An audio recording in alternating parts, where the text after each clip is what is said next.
canales de calcio que provoca la movilización de las vesículas con el neurotransmisor, ¿cierto? El neurotransmisor que actúa a nivel de la contracción muscular de la acetilcolina. ¿Bien?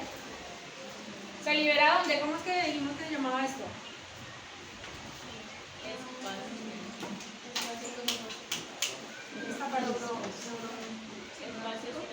Espacio sináptico que llega ¿a dónde?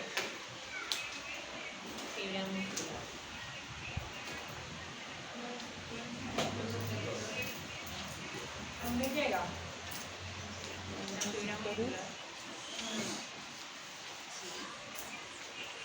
¿Con quién se une un neurotransmisor?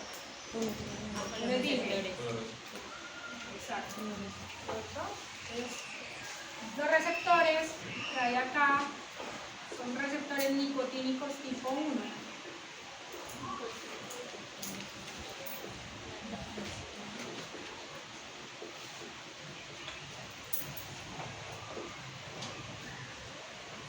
Bien. Toca la unificación de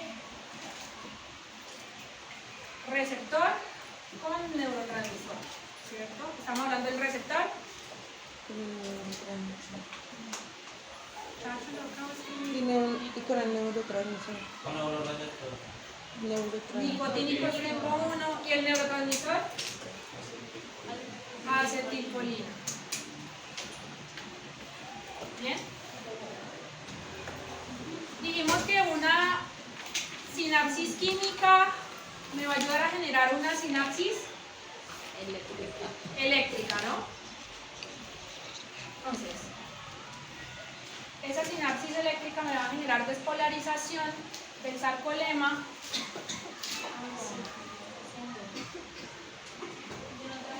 Bien, que como dijimos que era la despolarización.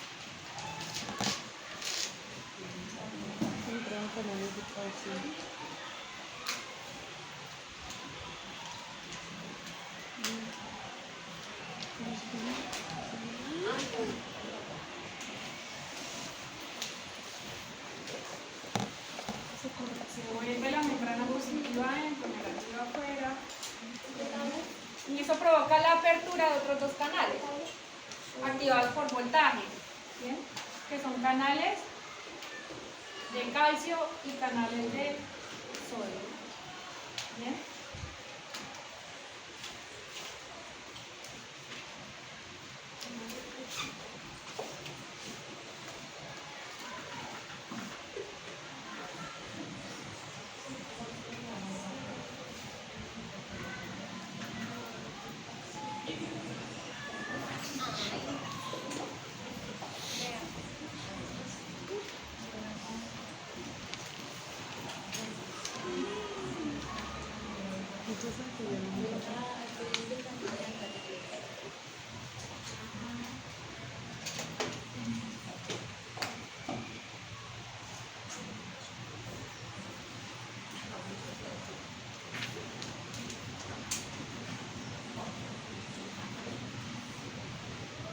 Bien, esa despolarización va transcurriendo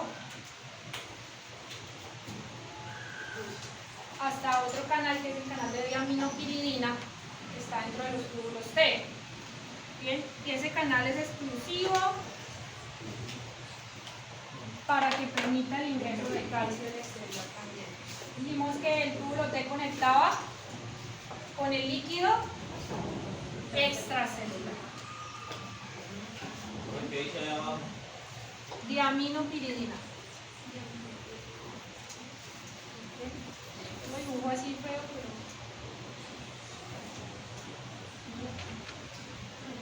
¿Ese es el líquido extracelular? Este es el retículo.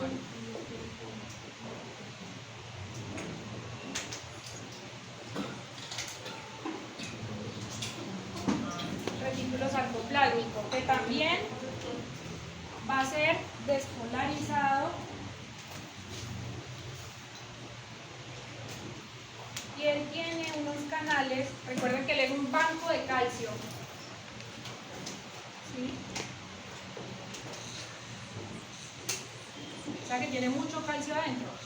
¿Sí? Él abre otros canales.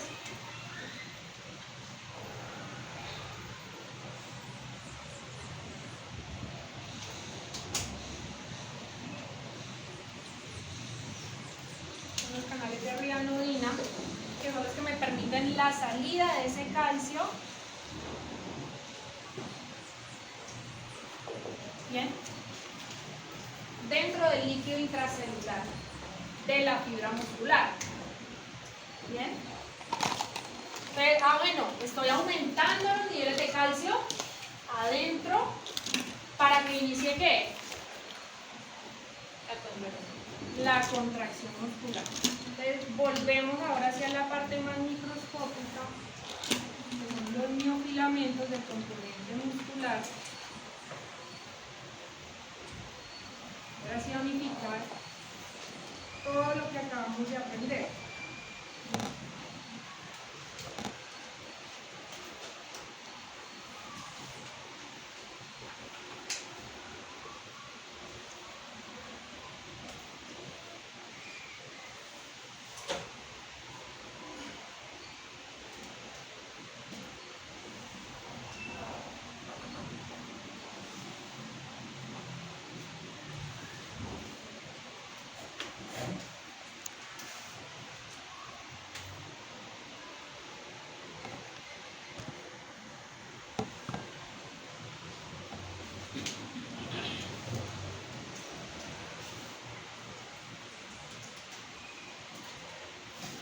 ATP.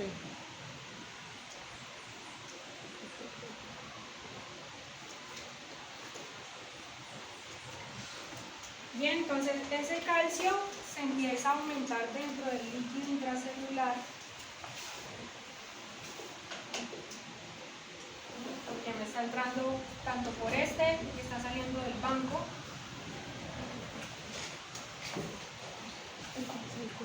y se va a unificar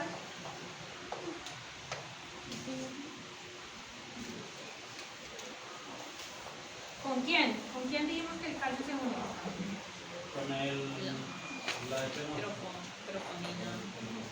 Con la troponina C. Troponina C, ¿no?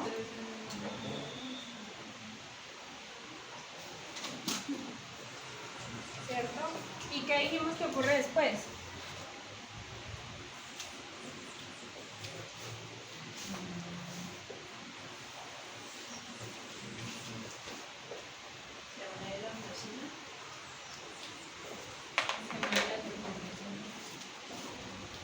Hay movilización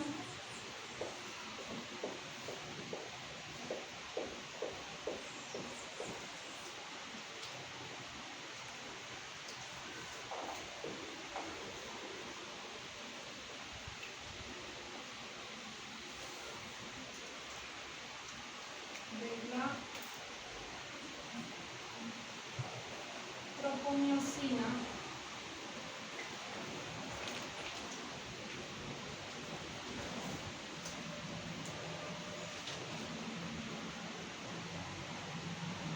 que me va a dejar expuesto el punto de unión con la cabeza de miosina, ¿cierto? Entonces resulta que el punto de unión con la actina y la cabeza de miosina se atraen mucho, ¿sí? Y eso, a él apenas denota que eso está libre, él de una vez gasta eso, ¿bien? Pasa el proceso de fosforilación del ATP.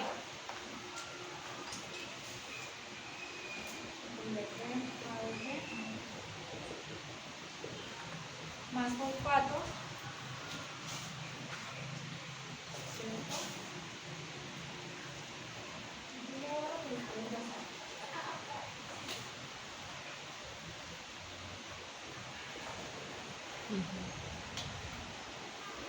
Que va a maquillar esta unión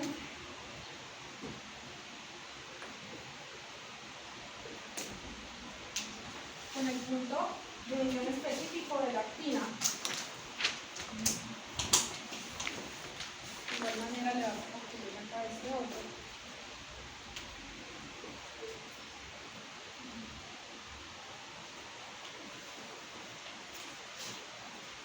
Bien. Entonces dijimos que, bueno, se anclaron y ahora ala, ¿cierto? Retrae la fibra. Bien. Esto se gasta, se va. Y una vez que retrae, bien, viene otra molécula de ATP para que esto se desligue y pase inmediatamente al siguiente punto de unión. Y así sucesivamente con todas las demás, ¿sí? Hasta que alcanzamos el acortamiento máximo.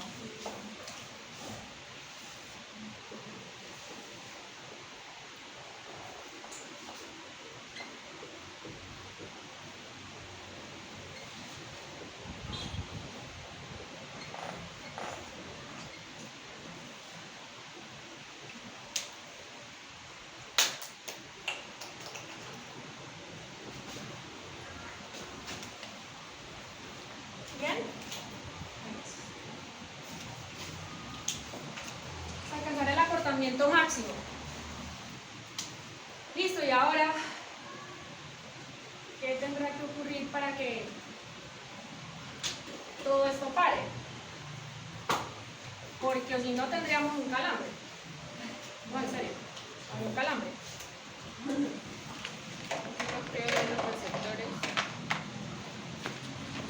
Necesito actuar desde acá, iniciar desde acá.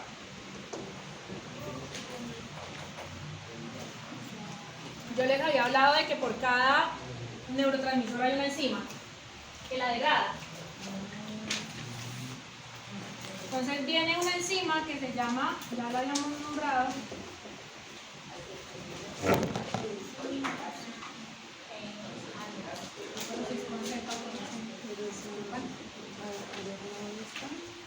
que degrada esta unión. Bien. Al degradar esa unión, pues ya no hay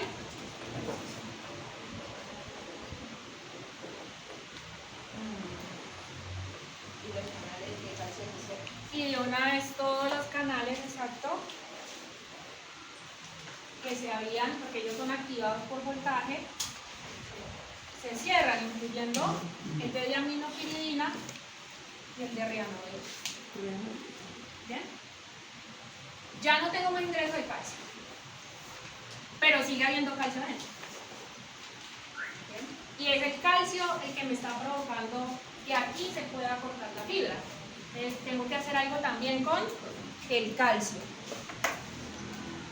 El retículo sarcoplásmico tiene un canal porque él es un banco, ¿recuerdan? Él guarda calcio, que se llaman canales cerca, que lo que va a hacer es volver a retraer ese calcio hacia adentro de él y guardarlo. Y hay bombas activas.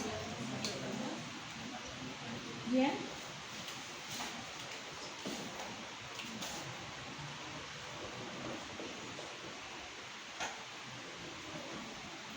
Que me permiten a mí la salida de calcio extra el líquido extracelular. Listo, ya resolví por ese lado el calcio que estaba adentro. ¿Sí? Entonces, de una vez empiezan a bajar los niveles séricos, los niveles intracelulares, disculpen, de calcio.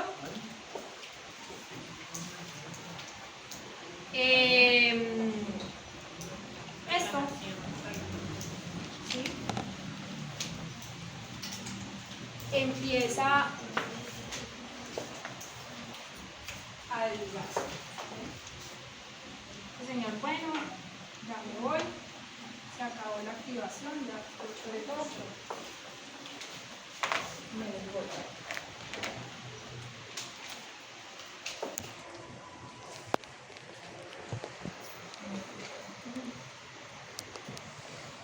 Bien. Vuelve este señor y recubre el punto activo.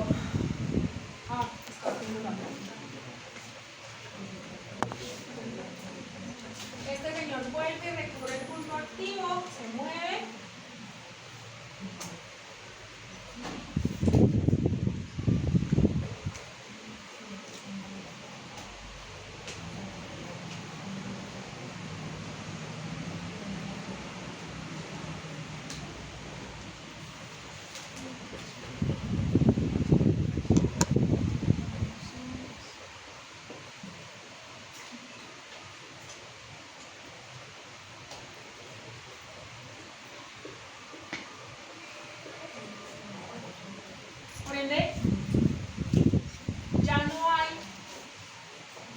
donde sostenerse esa cabeza miosina, ¿cierto? Y vemos que inmediatamente sucede ese desligamiento, viene una molécula de ATP, que es como el topecito que les estoy diciendo. ¿Bien? Y nuevamente el músculo, ¿cierto? Se extiende, ya no está cortado, sino que vuelve a su posición normal, porque ya no hay quien lo siga acortando, ¿bien? Quien lo siga jalando. Entonces, todo esto es lo que ocurre cuando hay un proceso de contracción y relajación muscular. ¿Bien?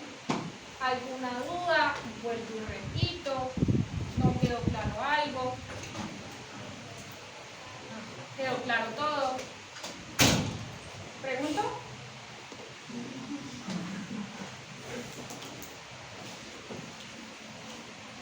Eso es lo que vemos acá. Aquí están dibujos más bonitos, ¿cierto? Tenemos nuestra neurona motora, que por el impulso nervioso, la despolarización que transcurre, ¿sí? Por ese potencial de acción, libera el neurotransmisor, ¿cierto? Acetilcolina, que va a los receptores N1, se da la despolarización, apertura de canales, en este caso, este gráfico no alcanza a mostrar, de aminopiridina, bien, ingresa calcio de afuera, se abren los canales de rianodina aquí a nivel del retículo sarcoplásmico, ¿cierto? Que van a ir a actuar, disculpen, de una vez con la, ¿cómo se llamaba? La troponina C, ¿cierto?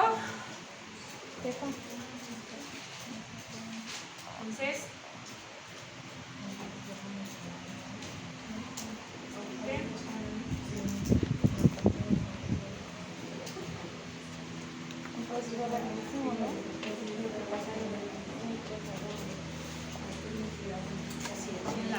por acá atrás, así. Sabemos cómo sucede. Miren. Esto es solamente lo de los filamentos. Llega el calcio, se unen con la troponina C, se mueve la tropomiosina, viene la cabeza de miosina, unirse con el punto activo, ¿cierto? Desgastó el ATP que tenía, lo convirtió en ADP y nuevamente viene otra, ahí nos lo muestran, viene otra molécula de ATP para desligar esa unión y empezar nuevamente el proceso. ¿Bien? Recuerden que todo está iniciado ¿por qué?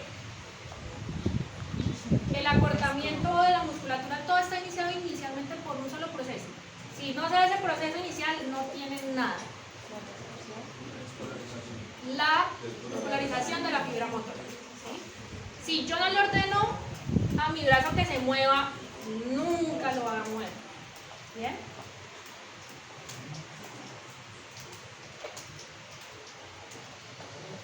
Ya.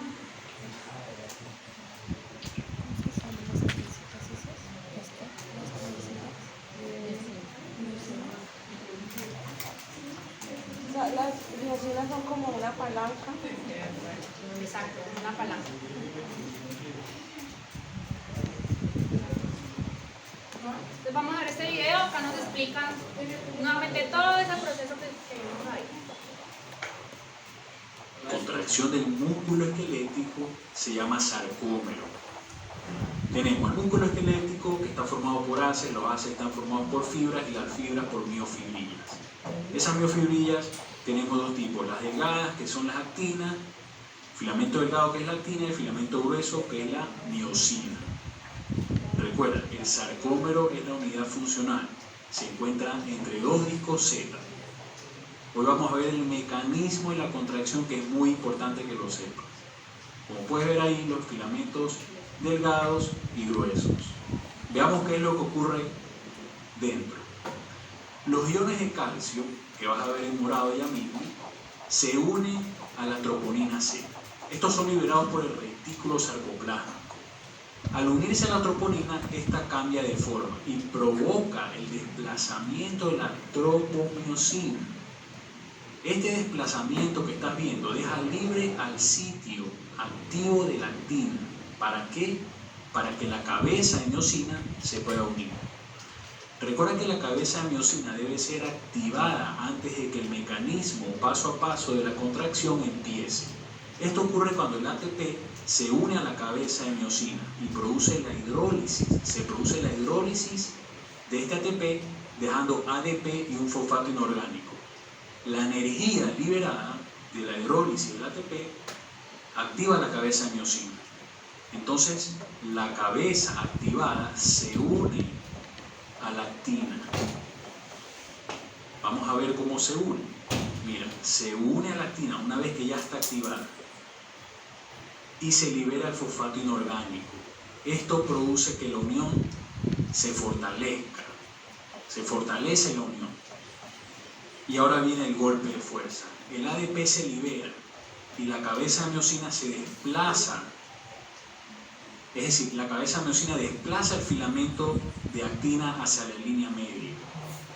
Ahora, el cambio de ATP, ahora viene otro ATP, se une a la cabeza de miosina y la unión entre la cabeza y la actina se debilita cuando llega el ATP y se separa la cabeza. Pero después ocurre lo mismo, después se vuelve a activar la cabeza de miosina, el ATP, se produce la hidrólisis del ATP, dejando el ADP y el fosfato inorgánico, y la energía liberada reactiva la cabeza de miosina. Y se vuelve a repetir lo mismo. Este es el mecanismo paso a paso. Siempre, mientras los sitios de unión de la actina estén expuestos, esto se va a producir siempre. Mientras los sitios de unión de la actina estén expuestos, este mecanismo paso a paso va a seguir. Se produce la contracción muscular como estás viendo ahí. Ahora, ¿cuándo termina este mecanismo? Es muy sencillo. Cuando el calcio es bombeado de regreso al retículo sarcoplásmico, existe una bomba de calcio. Entonces, mira cómo se fue el calcio ahí. Entonces se vuelve a tapar los sitios de unión, la tropomiosina vuelve a su lugar original. Entonces la cabeza de miosina ya no tiene dónde unirse y se termina la contracción. Bueno, entonces ya sabemos quién inicia el proceso de contracción, ¿cierto? ¿Quién dijimos que inicia el proceso de contracción? La despolarización de la fibra motora. Y ahora, ¿quién me termina el proceso de contracción? La salida de traducción. El ATP. No.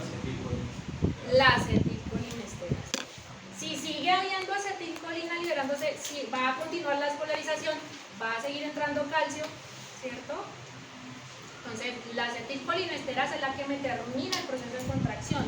¿Sí? Es la que dice, ya hasta aquí, el cerebro me dijo que siguiera contrayendo el músculo del brazo. ¿Ya? Entonces, esa acetilcolinesterasa libera la unión neurotransmisor-receptor y es la que me va a generar a mí nuevamente la relajación muscular. ¿Bien? Entonces, tenemos muchas patologías. Entre esas vamos a hablar de algunas, como lo es, no sé si alguien acá tenga experiencia en grandes animales, o si alguna vez ustedes han escuchado acerca de la fiebre de leche. La fiebre de leche es el proceso en el cual, un proceso patológico que le da a las vacas, ¿sí? Después de dar a luz, después de haber parido, ¿cierto? Entonces, durante el proceso de formación del feto, ¿sí? Durante el proceso de formación de la leche, en la lactancia, se pierde mucha cantidad de calcio. ¿Sí? El aporte que le hace la mamá al feto, el aporte que hace la mamá a la leche para darle a ese feto, ¿sí? Después de que nazca, hacen que los niveles de calcio en sangre me baje. ¿Bien? Y resulta que nosotros tenemos unos límites, ¿cierto? Para poder estar bien. Se bajan por debajo de esos límites y de una vez el cuerpo nota eso, principalmente los músculos, que son los que necesitan ese calcio para la contracción. ¿Bien? Entonces, si yo no tengo calcio inicialmente, desde donde yo inicio el proceso, que es en donde, miren, desde acá, no se da. ¿Bien? Y eso no quiere decir que en todas las fibras motoras no se va a liberar. Porque si alguna vez ahorita les muestro un video de cómo se ve una vaca con leche o con hipocalcemia, no quiere decir que en todas las fibras no haya calcio. Hay calcio, pero está disminuido. ¿Bien? Entonces, hay algunas fibras que sí alcanzan a realizar este proceso, pero resulta que necesito más calcio ¿dónde? Acá. ¿Sí? Entonces puede que no se complete esto, pero hay algunas que sí pueden completar todo el ciclo. Entonces, no quiere decir que es que el animal no se pueda mover en su totalidad, sino que tiene dificultad para poderse mover. Y eso depende del grado de hipocalcemia. ¿Sí? Es qué tan bajo tengo el calcio para poder generar todo ese proceso. ¿Bien? Entonces, ¿qué es lo que ocurre dentro del animal? Se produce un cierto grado de hipocalcemia en todas las vacas al momento del parto. Las vacas solo tienen una pequeña cantidad de calcio circulante en su sangre, alrededor de 10 gramos, pero tienen una reserva considerable de calcio almacenada en sus huesos, 6.000 gramos, y mucha en la comida de su intestino, 100 gramos. Durante la última etapa del embarazo y la lactancia temprana, la demanda de calcio aumenta significativamente, lo que hace que los niveles de calcio en la sangre disminuyan. La transferencia de calcio de la madre hacia los tejidos del feto es de aproximadamente 2 a 7 gramos de calcio al día durante los últimos 60 días de gestación. En cuestión de horas, hay una transferencia de 2.5 gramos de calcio por litro de calostro, pudiéndose perder de 20 a 80 gramos de calcio por vaca, dependiendo de los niveles de producción del calostro. El factor que desencadena esto durante el parto es el aumento repentino en los requerimientos de calcio para la producción de calostro. La vaca se adapta a esta mayor demanda aumentando la absorción de calcio desde el intestino y la movilización de las reservas de calcio en el hueso. La paresia del parto ocurre cuando la utilización de calcio de la reserva sanguínea excede el ingreso de calcio absorbido del intestino y inmovilizado por el hueso. ¿Cómo se manifiesta la enfermedad? La enfermedad se puede manifestar de forma clínica y de forma subclínica, es decir, que esta enfermedad puede presentar tanto una sintomatología visible como no presentar ninguna. La forma clínica se puede dividir en 3 etapas. La etapa 1, de corta duración, se manifiesta por un breve estado de excitación y aparición de espasmos con hipersensibilidad y temblores musculares. El animal trata de no moverse y no come. Si el animal se ve obligado a moverse, sus movimientos serán torpes, dada la rigidez de los miembros, y caerá fácilmente a tierra. La etapa 2 se caracteriza por el cúbito esternal. El animal se presenta deprimido, acostado sobre su porción ventral, torciendo la cabeza como mirándose el flanco. La tetania, o los espasmos, de los miembros ha desaparecido para este punto, pero igualmente el animal no puede levantarse. El hocico está seco, las extremidades frías, y la temperatura rectal disminuirá a 36 grados centígrados. La etapa 3 muestra un estado de coma con decúbito lateral.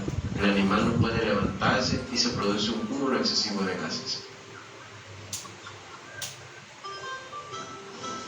En la hipocalcemia subclínica se presenta indigestión, flacidez rectal, no defeca, se observa distocia y retención de membranas fetales. En su fase 1 o de excitación se puede llegar a diagnosticar el 25% de las veces. La vaca aún se encuentra de pie, pero con equilibrio dificultoso, poco control muscular, fiebre, Esta es una fase fuerte y peligrosa. Si el animal no recibe tratamiento, rara vez hay recuperación de una hipocalcemia, muriendo por insuficiencia respiratoria. Bueno, entonces, todos los músculos necesitan calcio. Todos los tipos de músculos. Músculo estriado, músculo esquelético, músculo cardíaco y músculo liso intestinal. El intestinal a la final no va a morir por eso. Pero si no le funciona el corazón, sí. Los niveles de calcio también pueden influir, no pueden, influyen, ¿sí?, en la funcionalidad cardíaca. Entonces, de igual forma, por eso esto es una urgencia médica. El tratamiento de esto tiene que hacerse lo más pronto posible para poder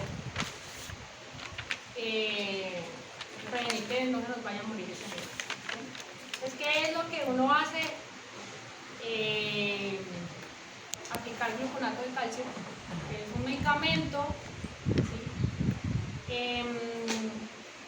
Se puede aplicar dosis-efecto en animales que están así en campo. O sea, no tengo la facilidad de poder yo decir, es que voy a medirle los niveles de calcio en sangre, que se puede hacer, ¿sí? El laboratorio, cualquier laboratorio veterinario le puede realizar ese procedimiento de medir niveles de calcio en la sangre.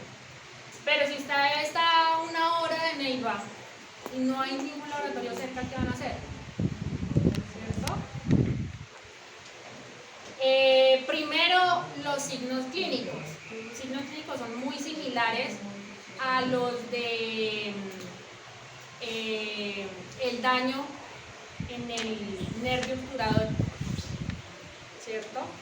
Pero resulta que ese daño solamente se refleja en los miembros pélvicos, ¿cierto? No lo va a reflejar totalmente a nivel corporal. Entonces, eso sería una forma de poder diferenciar uno del otro, ¿sí? Que se puede presentar, en este caso, la fiebre del lecho y hipocalcemia en estos animales poco tiempo después de haber parido o un lapso largo después de haber iniciado la lactancia, ¿sí? Que puede ser primer, segundo, tercer día, después de 1 semana, pueden presentar hipocalcemia, ¿bien? Y se puede ver la fiebre de leche. Mientras que en el daño nervioso es inmediato, es de una vez, ¿ya? Entonces, esas son formas de podernos nosotros diferenciar. Nos toca que no puedo medir, aplicar dosis-efecto del medicamento para aplicar de forma segura. Dosis-efecto, ¿qué quiere decir? Pues le voy colocando y uno ve cómo le va. Porque si yo coloco un calcio y el calcio debe aplicarse lento, si yo lo coloco a chorro, al animal le va a dar un paro cardíaco y se va a morir, ¿ya? Porque tiene que ver con la contracción. ¿Bien? Entonces, diagnosticaron bien, ¿sí? Hicieron todo bien, aplicaron el medicamento que era, pero no supieron cómo, pues mate, ¿ya? Cuando es enfermedad, también la retención placentaria se ha debido a la falta de calcio. La retención placentaria puede ser muchas causas, ¿sí? Puede ser por la unión de los botoncitos y cotiledones que no se desliga bien, ¿sí? O sea, hay como una adherencia mayor. Puede también estar relacionada con problemas de hipocalcemia, porque el animal ya está muy cansado para pujar y ya no le sale. Sí, puede pasar, puede pasar. El caso es saber diagnosticar por qué. Hay muchos tipos de consecuencias que pueden generar eso. Bueno, y tenemos en pequeños animales la tetania puerperal, que es lo mismo, es hipocalcemia, pero se da de forma diferente. ¿Bien? En este señor produce una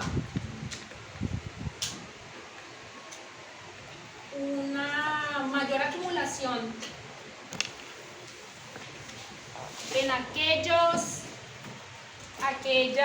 las uniones de placa neuromuscular que sí lograron captar algo de calcio, ¿sí? Y generar esta despolarización, permitir el mayor ingreso de sodio, ¿sí? Al permitir mayor ingreso de sodio, se alcanza a dar la despolarización, ¿bien? Y la fibra muscular queda muy sensible a cualquier estímulo, que creo que en los seres humanos la hipocalcemia también se da igual. No sé si ustedes alguna vez han visto un video para diagnosticarle a las personas la hipocalcemia, que les hacen como un movimiento acá en la cara y el músculo de una vez se mueve, ¿bien? Entonces, porque queda ya muy sensibilizado a cualquier estímulo. Lo mismo ocurre con estos pequeños animales, ¿bien? Entonces, de igual forma como lo vimos en el anterior, hay algunas fibras que sí logran realizar todo este proceso, ¿bien? Y al estar más sensibilizada la fibra, va a provocar que haya mayor extensión de los músculos y que pueda generar temblores en estos animales, ¿bien? Entonces, a esos temblores son los que se conocen como trémores. Ustedes van a ver que hay algunos grupos musculares, ¿sí? Los que sí logran realizar todo esto, que se empiezan como a mover, ¿sí? La cara, en todo el cuerpo, ¿bien? De igual manera, esto es una urgencia para estos animales, compromete la funcionalidad también cardíaca. Los animales, el signo clínico mayor es que ustedes lo van a ver con todos los miembros hiperextendidos, agitado, porque ese movimiento muscular, ¿sí? ¿Qué pasa a uno cuando tiene frío? Además de que se engranuja y los pelitos se tiembla, ¿cierto? Y si usted tiembla es para Generar calor. generar calor, exacto. Bien, si yo genero calor, estos animales van a ser peor porque ellos ni pueden sudar. Bien, entonces pueden llegar con temperaturas altísimas, que eso no es fiebre, eso es hipertermia. Bien, o sea que si usted le aplica medicamento para la fiebre, usted está perdiendo tiempo. Eso es un mecanismo fisiológico diferente. Bien, y pueden llegar con taquicardia y arritmias cardíacas por esa disminución de calcio. ¿Bien? Esos son los signos clínicos más comunes que uno ve en este tipo de pacientes. Esto es un video de YouTube, no es un paciente mío, pero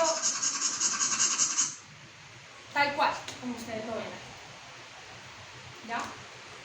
Pacientes agitados por esa hipertermia, ¿bien? Pacientes con temblores musculares a nivel de varios grupos, ¿bien? Y la hiperextensión de todos los miembros. Hay gente que llega y dice, ay, me lo intoxicaron o lo envenenaron. Y llegan en la casa y le hacen de todo menos lo que en realidad hay que hacer. Llegan peor todavía. Lo mismo, gluconato de calcio. Gluconato de calcio. Si usted no le aplica el gluconato de calcio, eso en menos de 12 a 24 horas el paciente se muere. Hay líquidos, soluciones endovenosas, ¿cierto? Las bolsitas de líquido que le pasan a uno por la vena, que tienen calcio, pero ese nivel de calcio que tienen esas bolsitas no es suficiente para lo que necesita este paciente. Bien, hay gente que se confía que la bolsita de lactato de Ringer tiene calcio. Ya, no es suficiente. Al paciente se le va a morir si no hace algo. La hipercalcemia ya puede verse porque le aplicaron mucho calcio o por algún tipo de problema a nivel tiroideo. La tiroides a nivel endocrino manejan mucho los niveles de calcio. Empieza a sacar calcio de los huesos. Y ahí se podría diagnosticarlo. O sea, mirar qué fue lo que pasó. Ahí viene todo lo que ustedes van a empezar a ver en medicina interna, que es y semiología, la evaluación del paciente, ¿sí? La anamnesis, los diagnósticos presuntivos, porque nosotros tenemos una lista larga de diagnósticos que puede ser lo que le pasa a ese paciente. Y de ahí ir descartando, bueno, no le dieron calcio, ya. Vamos a sacar exámenes para ver si la tiroides. Bueno, sí, salió el TSH elevado, T4 elevado. Entonces, uno así va pudiendo diagnosticar qué es lo que pasa. ¿Qué es eso de que usted dijo hipertermia? La hipertermia, aumento de la temperatura por encima de lo normal, pero la hipertermia y la fiebre son diferentes, ¿sí? La fiebre es inducida por el sistema inmunológico, ¿cierto? Y eso es en base a que hay algo extraño que quiero matar. Y el sistema inmunológico dice, si aumenta la temperatura, esa bacteria o ese virus que están dando se va a morir. ¿Bien? La hipertermia ya es por factores externos, porque hace mucho calor y se me está subiendo la temperatura, o porque en realidad hay como en este caso, en este animalito que está temblando mucho y eso produce calor, ¿sí? Y se le sube la temperatura por encima de lo normal. Esa es la hipertermia. Esa es la diferencia entre fiebre e hipertermia. ¿Listo? Que a veces la gente, no entiendo por qué, ven que es una hipertermia, o sea, es causado por algo externo y le colocan algo para la fiebre. No tiene que ver una cosa con la otra. Bueno, ¿qué dijimos nosotros que suelta, que provoca que suelte estoy hablando ahora a nivel de los miofilamentos, no desde el inicio, a nivel de los miofilamentos, que provoca que suelte la cabeza de miosina con el punto activo de la actina? El ATP, muy bien. ¿Bien? ¿Alguno de ustedes aquí realiza ejercicio? Bueno, alguna vez todos hemos realizado ejercicio, ¿no? Que nos hemos pasado, ¿cierto? Que nos va la mano haciendo ejercicio y después nos empiezan a dar como contracturas musculares, ¿cierto? Eso es por disminución del ATP. Su merced se gastó porque hizo demasiado ejercicio, el ATP que había disponible, y eso hace que no se pueda desligar fácilmente el músculo, la actina de la miosina, y eso es lo que provoca los calambres post ejercicio, ¿verdad? Que también tiene que ver mucho con los calambres que nos dan a nosotros a veces de la nada, ¿bien? Los de la madrugada. Cuando ustedes están en ese tipo de calambres, ustedes no están haciendo nada, ¿no? O sea, por lo general uno está quietito. ¿Bien? Eso es mal riego sanguíneo, que no, por una posición constante, que no está dejando circular bien todas esas moléculas energéticas, ¿sí? Que a la final me provoca esa activación muscular y nos genera esos calambres que nos despiertan a nosotros a las 3 de la mañana, ¿cierto? Ahora, creo que les había hablado de esto también la clase pasada, que era la muerte de un paciente que, por ejemplo, tiene un coma, ¿sí? A un paciente que muere convulsionando, ¿cierto? El paciente comatoso, él murió, ni se enteró que se murió, ¿sí? Murió de forma pacífica, no usó músculos, no usó nada, y él dura un tiempecito que todavía está hablando, ¿sí? ¿Por qué? Porque hay ATP, ¿sí? Que no provocó ahí ningún tipo de proceso de activación. O sea, esto está ahí quietico, no hubo ningún cambio. A comparación con un paciente que murió convulsionando, que se gastó todas esas moléculas energéticas hasta que llegó el punto en el que ya se quedó sin nada, ¿sí? Y si ustedes ven un paciente que muere convulsionando, alguna vez muere súper rígido, ¿sí? Entonces, esa rigidez muscular es debido a ese proceso. Como constantemente hubo desgaste de ese músculo, llegó hasta el punto en que se quedó sin moléculas energéticas y esa rigidez muscular quedó ahí permanentemente. ¿Por qué el paciente después de muerto, el comatoso, se pone rígido? ¿Cierto? porque todo nos va a poner duro. El paciente una vez termina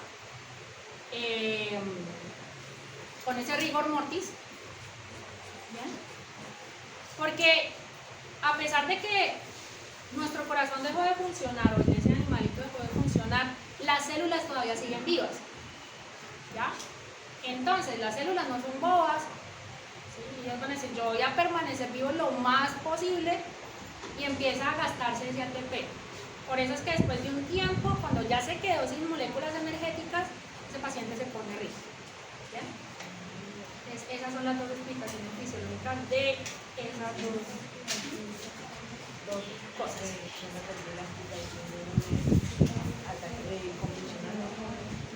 Entonces sería que eso se llena de ATP. No, se gasta el ATP. El ATP es necesario para que haya un desligamiento entre las células musculares. Si tú no tienes ATP, pues la fibra muscular va a quedar rígida. ¿Sí? Entonces,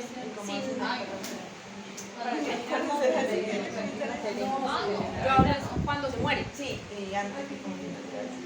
No, pues por eso todavía hay energía para que se pueda mover. Pero en exceso. No en exceso. Una convulsión ya está generada por algún desorden acá. Algún desorden. Llegó un tóxico, o tiene un tumor, o algo sucedió. Esa es la consecuencia de lo otro. Bien. Bueno, no me alcanza para darles otro tema en esta media horita que nos falta. Les voy a dejar un trabajo solo a ustedes los que están acá. ¿Listo? Se lo voy a enviar a la monitora para que se los envíe al grupo. Bien. Por favor, me lo traigan hoy para alcanzarlo a calificar. Eso es sencillo. Hasta la medianoche me lo envían. Yo voy ahorita a abrir acá la plataforma para que lo hagan de forma virtual y me lo envíen al correo. Bueno, al correo no, a la plataforma Moodle digital. ¿Listo? Entonces, nos vemos. Feliz tarde. Resto de día. Profe, en caso de que yo no se lo pueda enviar por la plataforma, se lo puedo enviar por el correo. Porque es que yo no puedo. Gracias.